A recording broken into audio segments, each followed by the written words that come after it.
Hello friends, welcome back to my channel. నేను మీ మౌనిక.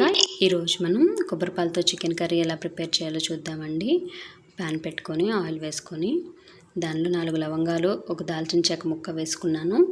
అలాగే 2 ఉల్లిపాయలు కట్ చేసి పెట్టుకొని అవి కూడా ఆయిల్లో వేసుకొని ఫ్రై చేసుకున్నాను. ఆనియన్స్ ఫ్రై అయిన తర్వాత 1 స్పూన్ అల్లం వెల్లుల్లి పేస్ట్ అయితే యాడ్ చేశానండి.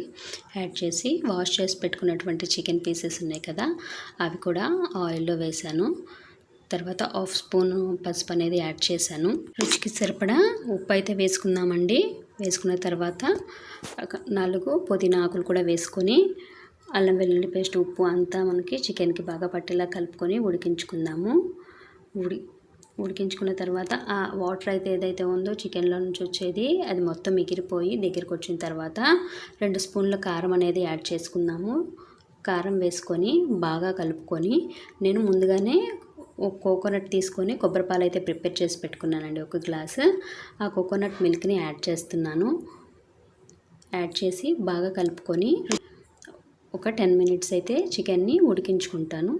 ఉడికించుకొని మనకి చికెన్ అనేది బాగా థిక్గా అయ్యి దగ్గరగా వచ్చిన తర్వాత గ్రేవీ అనేది కొంచెం ఒక 1/2 స్పూన్ గరం మసాలా అయితే యాడ్ చేసుకుందాము. యాడ్ చేసుకొని మనం ముందుగానే తరిగి పెట్టుకున్నటువంటి కొత్తిమీర కూడా వేసుకొని స్టవ్ అయితే ఆఫ్ చేద్దామండి. ఈ కర్రీ చపాతీలోకి కానీ రైస్లోకి కానీ చాలా టేస్టీగా ఉంటుంది.